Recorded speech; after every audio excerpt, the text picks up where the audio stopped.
విజయనగరం జిల్లాలో తీవ్ర విషాదం చోటు చేసుకుంది.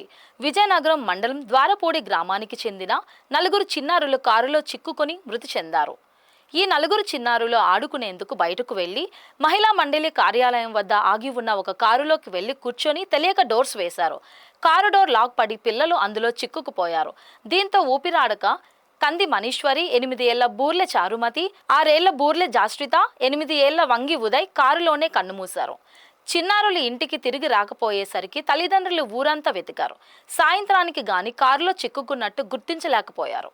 చిన్నారులు మృతి చెందిన ఘటనపై మంత్రి Kondapalli Srinivas, MLA Pusapati Aditi Gajapathiraju, ZP chairman Majji శ్రీనివాసరావులు తీవ్ర దిగ్భ్రాంతి వ్యక్తం చేశారు. మరణించిన చిన్నారుల కుటుంబ సభ్యులను మంత్రి కొండపల్లి ఆస్పత్రికి వెళ్లి పరామర్శించారు. మృతికి గల కారణాలను ఆరా తీశారు. బాధ్యులైన వారిపై చట్టపరంగా చర్యలు తీసుకోవాలని పోలీసులను ఆదేశించారు. ప్రభుత్వం దృష్టికి తీసుకెళ్లి బాధిత కుటుంబాలకు సహాయం అందజేస్తామని హామీ ఇచ్చారు. ఈ వారం రోజులు చూసుకుంటూ